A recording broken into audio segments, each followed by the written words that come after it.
channel Ngulik Horor.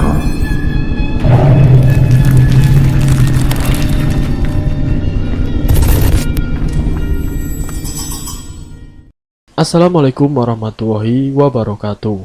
Kembali lagi di channel Ngulik Horor.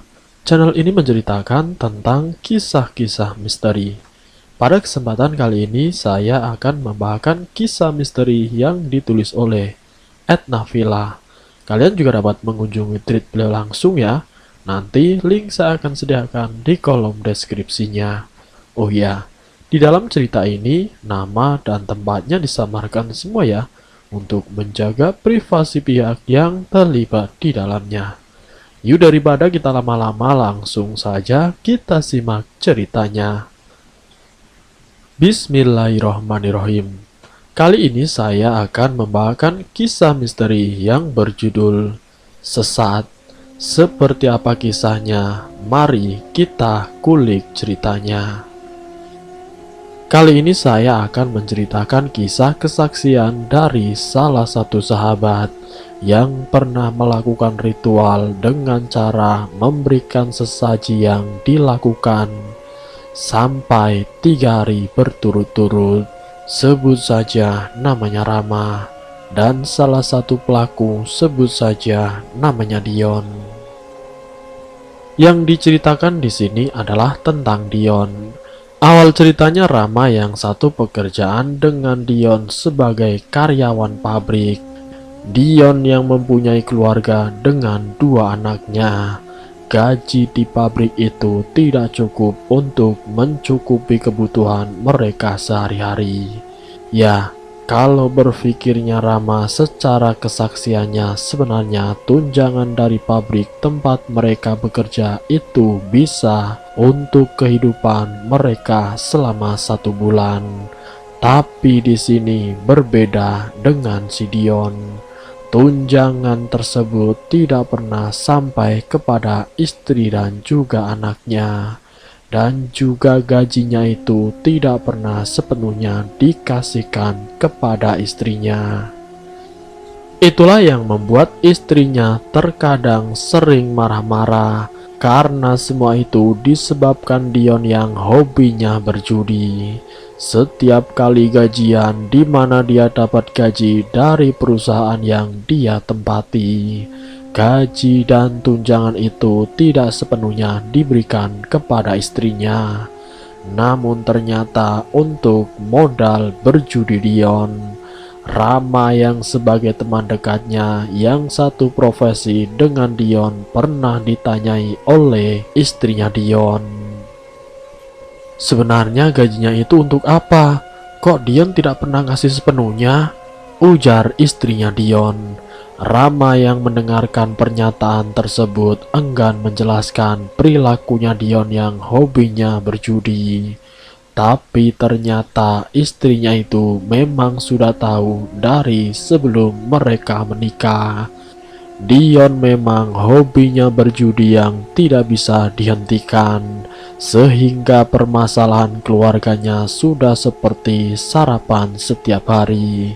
Apalagi kalau sudah tanggal tua, pasti rumahnya sudah seperti kapal pecah. Dan yang menjadi korban itu adalah anaknya yang setiap kali tidak dapat uang saku dan berujung tidak mau berangkat sekolah. Di sini Dion pikirannya sudah tidak karuan. Dion lalu mencari informasi dan mendapatkan informasi kalau bisa mendapatkan uang bukan dari perusahaan, tapi dengan cara lain. Dion mendapatkan informasi itu dari salah satu orang yang pernah bertemu di arena judi, yang di situ pernah melakukan ritual sampai 3 hari 3 malam. Di malam Rabu, malam Kamis, dan malam Jumat dengan sesaji yang dikhususkan. Sebenarnya informasi itu sudah lama diterima oleh Dion. Tapi Dion berusaha menggunakan uang tunjangan dan gajinya itu dengan berharap bisa memberikan istri dan anaknya uang lebih dari hasil judi. Namun harapan itu tidak pernah didapatkan. Semakin hari semakin lama semakin berantakan karena istrinya marah-marah. Tanpa sepengetahuan istrinya, Dion meminta bantuan kepada Rama dengan cara meminjam uang tunjangan Rama untuk modal ritual. Namun Rama yang tahu bahkan melihat kondisi istri dan anaknya Dion yang memang secara ekonominya kurang, Rama membohongi Dion kalau tunjangannya belum dikeluarkan. Dia hanya mendapatkan gaji. Disitulah akhirnya tunjangan-tunjangan yang selalu dikasihkan kepada istri dan anaknya semakin berkurang. Dion yang mengajak Rama untuk melakukan ritual dengan modal uang yang seadanya. Lalu kemudian Dion pun membeli berbagai sesaji. Malam pertama dan malam keduanya, Dion tidak menghasilkan apa-apa. Namun di malam Jumatnya, Dion mendapatkan selembar daun pandan. Saat daun pandan itu dibawa ke rumah, diletakkan di dalam kamar, daun itu berubah menjadi uang asli dengan jumlah yang banyak. Wah, tidak sia-sia, aku ritual sampai 3 hari, gumam Dion dalam hati. Langsung saja tanpa berpikir panjang, Dion langsung bergegas pergi keluar rumah menuju ke tempat berjudi. Itu awal kali pertama Rama secara langsung menemani Dion melakukan ritualnya untuk mendapatkan modal dari alam gaib. Ritual itu dilakukan di salah satu tempat, tepatnya di bawah pohon besar. Kalau orang Jawa bilang itu adalah pohon gayam. Di bawah pohon itulah Dion melakukan ritual dengan memberikan sesaji-sesaji secara lengkap. Hari pertama, hari kedua, dan hari ketiga, daun pandan selalu didapatkan dan berubah menjadi uang digunakan Dion untuk modal berjudi. Ritual itu dilakukan oleh Dion bukan sekali atau 2 kali. Karena setiap kali berjudi Dion ini selalu kalah dan mungkin ritual itu sudah dilakukannya berkali-kali. Dion berusaha agar judinya ini menang dan bisa mendapatkan uang banyak. Di tahun pertama itu memang belum bisa memenangkannya. Sampai singkat ceritanya, di tahun kedua setelah puluhan kali Dion ritual, sampai modal yang didapatkan selama 2 bulan untuk judi sudah banyak. Dan di tahun itulah Dion mendapatkan keberuntungan sampai-sampai Dion ini memutuskan untuk mengundurkan diri dari pekerjaannya. Dion mendapatkan modal dari iblis selama Dion melakukan ritual. Kamu yakin mau keluar dan kamu akan bergantung dengan uang hasil ritual? Tanya Rama antusias. Sudahlah, kamu tidak usah ikut campur. Yang penting anak dan istriku tidak ribut lagi. Dan yang paling penting, anak istriku kecukupan. Aku tidak peduli dengan apa aku mendapatkan uang itu, jawab Dion. Oke lah, kalau memang seperti itu. Tapi kamu hati-hati. Itu modal yang kamu dapatkan itu dari alam gaib, bukan dari keringat kamu sendiri. Dan ini judi itu tidak baik dilakukan terus-menerus. Rama memberi saran kepada Dion. Alah, ngomong apa kamu? Sudahlah, tidak usah urusin hidupku, jawab Dion. Semenjak saat itu, semenjak pengunduran diri dari pekerjaan yang sama dengan Rama, Rama memang tidak lagi berkomunikasi dengan Dion maupun istrinya, karena memang jarak rumahnya terbilang jauh. Setelah 3 bulan mengundurkan diri, entah dari mana Dion mendapatkan uang. Mungkin saja Dion dapat uang itu dari hasil judi dan uangnya dibelikan sebuah mobil mewah. Setelah 3 bulan mengundurkan diri, entah dari mana Dion mendapatkan uang. Mungkin saja Dion mendapatkan uang itu dari hasil judi, dan uangnya dibelikan sebuah mobil mewah. 1 tahun setengah semenjak Dion melakukan ritual setiap malam tertentu di salah satu bawah pohon ganyam dengan sesaji yang sangat lengkap. Akhirnya Dion bisa mencapai puncaknya sampai Dion bisa membeli mobil untuk istrinya dan membuat anaknya bahagia. Dari judi yang dilakukan oleh Dion sampai istrinya pun diingatkan oleh Rama. Tapi mereka itu tidak peduli dengan cara apa mendapatkan uang tersebut. Bagi mereka yang penting hidupnya berkecukupan, segala keinginannya bisa terbeli.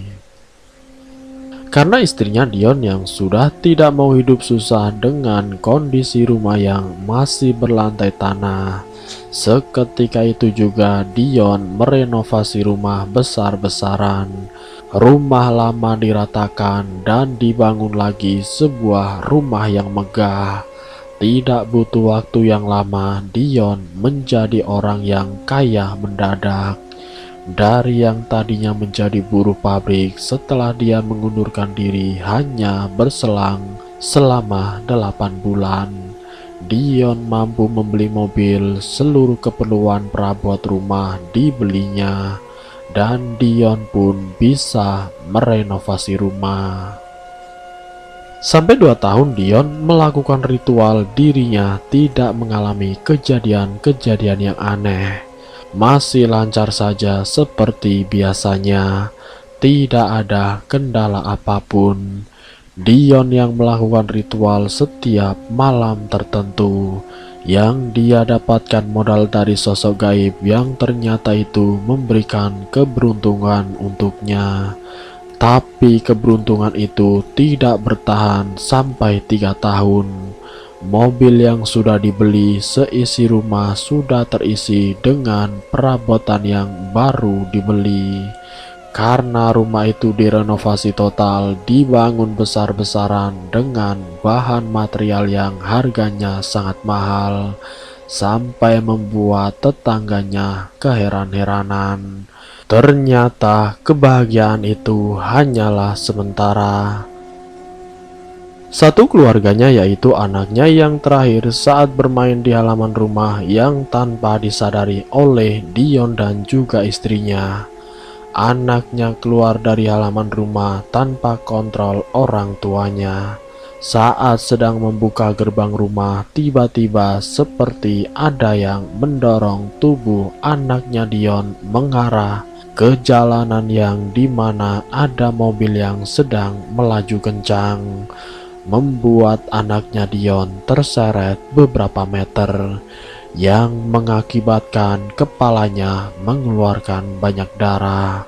Dion yang melihat kondisi anaknya yang terbaring lemah dibawa ke rumah sakit sama sekali tidak ada rasa penyesalan.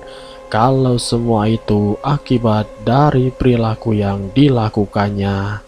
Dion masih berpikir secara rasional dari kesaksian tetangganya. Anaknya yang melangkahkan kaki keluar rumahnya dan tepat ada mobil yang melaju dengan kencang, yang membuat anaknya terseret. Dari saksi itu pun tidak memahami kalau itu ada sangkut pautnya dengan sosok gaib. Sampai singkat ceritanya, anaknya sudah dibawa pulang ke rumah. Namun bukannya kondisinya semakin membaik, walaupun secara izin dokter bisa dirawat jalan, tapi kondisinya semakin memburuk. Kondisinya sekarang seperti anak yang kehilangan akal.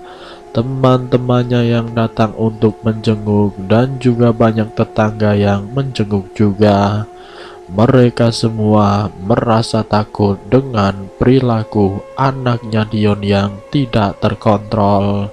Segala barang yang ada di sekitarnya dibanting, dilempar sampai seisi rumah sudah seperti kapal pecah. Sampai beberapa minggu anaknya Dion dirawat di rumah sembari terapi, tapi justru semakin memburuk seperti orang yang sudah benar-benar hilang akalnya. Tanpa disadari orang tuanya, anaknya ini membentur-benturkan kepalanya di tembok. Sementara orang tuanya sedang ada tamu, anaknya di kamar dengan kondisi kamar yang tertutup, sehingga benturan kepala itu tidak didengar oleh orang tuanya. Dan setelah tamunya pergi, Dion pun memanggil-manggil anaknya. Namun ternyata anaknya yang di dalam kamar sudah dalam keadaan terluka parah di bagian kepala.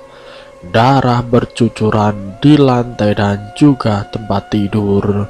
Kondisi yang sangat parah ini membuat nyawa anaknya Dion tidak tertolong. Dion yang sebagai seorang ayah masih beranggapan meninggalnya anaknya ini masih wajar saja. Tidak mau disangkut pautkan dengan ritual-ritual yang pernah dilakukannya. Dan saat anaknya ini meninggal pun, malam harinya Dion masih melakukan ritual untuk mendapatkan modal judinya. Belum genap 3 tahun setelah kematian anak pertamanya, istrinya yang pola hidupnya serba mewah setiap harinya ikut arisan sana-sini memakai mobil, sampai istrinya itu meminta diajari oleh orang secara khusus, meminta diajari untuk bisa membawa mobil. Jadi mobil itu dibeli oleh Dion, namun dirinya tidak bisa menyetir. Setelah khusus selama beberapa minggu dan istrinya merasa kalau ia sudah bisa. Namun saat istrinya pergi tanpa didampingi oleh pelatih khusus, karena istrinya Dion ini seolah-olah sudah mampu dan sudah bisa. Karena memang dari pengakuan pelatihnya, istrinya Dion memang lumayan bisa, tapi belum sepenuhnya. Karena saking percaya diri istrinya, membuat istrinya Dion menanggung resikonya. Istrinya Dion mengalami kecelakaan tunggal dan meninggal dunia. Kejadian itu saat ingin parkir, bukannya rem yang diinjak, namun gas yang diinjak dan menghantam pembatas jalan. Keadaan meninggalnya istrinya Dion pun masih menjadi teka-teki. Apakah memang benar-benar kelalaian dari istrinya sendiri, atau ada sangkut pautnya dengan ritual yang dilakukan oleh Dion? Rama yang mencoba menjelaskan, mengingatkan dan menasehati terus-menerus, tapi tidak sedikit pun Dion sadar, malah membuat mereka bertengkar. Musibah yang menimpa Dion selalu berurutan. Setengah tahun kemudian, tidak sadar-sadar juga kalau semua itu penyebab utamanya adalah Dion yang hubungan dengan makhluk gaib yang menjadi sesembahannya saat melakukan ritual untuk mendapatkan modal judi. Keluarganya Dion sendiri telah meninggal semua. Yang terakhir itu anak pertamanya yang sakit secara tiba-tiba dan mengalami kejang-kejang dengan mulut yang mengeluarkan busa. Entah sebab apa anak itu meninggal dunia. Dion pun sama sekali tidak merasa sedih, dia hanya merespon seadanya. Istri dan anaknya yang meninggal itu belum genap 100 hari, tapi seolah-olah semua itu tidak terjadi apa-apa. Hobinya Dion yang bermain judi dan tidak memikirkan keluarganya membuat Dion dikenal dengan orang yang sombong, orang yang tidak mengenal belas kasih terhadap sesama. Dion merasa paling hebat, arogan, sampai membuat orang-orang di sekitarnya banyak yang tidak suka dengannya. Rama yang sudah mengingatkan menasehatinya, tapi sama sekali tidak digubris oleh Dion. Sampai akhirnya beberapa orang yang memang tidak suka dengan Dion dengan sengaja mengeroyok Dion sampai Dion benar-benar terluka parah. Dan orang-orang yang ada di sekitar sampai tidak bisa mencegahnya. Dion dibawa ke rumah sakit dengan kondisi yang sangat memprihatinkan. Setelah sampai di rumah sakit, keadaan Dion yang tiba-tiba kejang-kejang dengan erangan dan teriakan yang membuat ruangan itu gaduh. Rama yang melihat kondisi Dion yang sangat mengenaskan, dia hanya bisa menghela nafas panjang. Sampai hampir 1 minggu dirawat di rumah sakit, luka-luka akibat keroyokan sudah membaik. Namun Dion merasakan hawa panas seperti dibakar di atas bara api. Rama pun beranggapan kalau itu semua akibat dari ulah Dion sendiri yang sudah melakukan ritual. Dion pun masih terus menggeram kesakitan. "Sakit, panas, tolong, panas," ujar Dion yang masih kesakitan. "Istighfar Yon, istighfar," kata Rama. Rama sangat tidak tega melihat itu.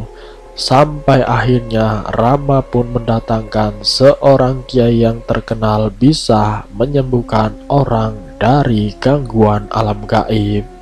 Singkat ceritanya, Pak Kiai itu datang ke rumah sakit. "Innalillahi wa inna ilaihi roji'un," kata Pak Kiai. "Kenapa Pak Kiai?" tanya Rama.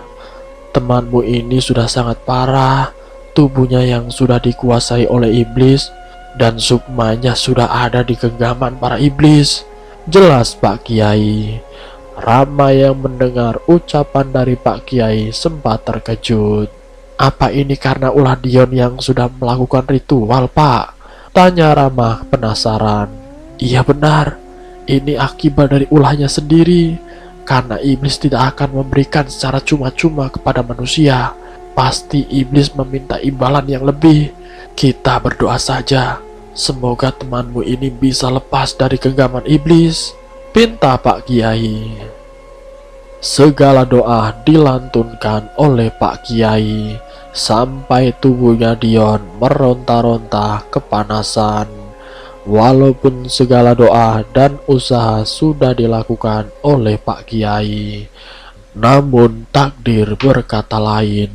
Dion meninggal dunia dengan keadaan yang sangat memprihatinkan. Dan selesai. Semoga dari kisah ini kita dapat mengambil hikmah dan pelajarannya. Semoga kita semua selalu dalam lindungan Allah Subhanahu wa Ta'ala. Ambil sisi positifnya dan buang jauh-jauh sisi negatifnya. Terima kasih untuk kalian yang sudah mampir di channel kami. Jika kalian tertarik dengan video kami, silahkan tekan tombol like, share, dan komen. Tekan subscribe untuk mengikuti video-video kami yang selanjutnya. Wassalamualaikum warahmatullahi wabarakatuh.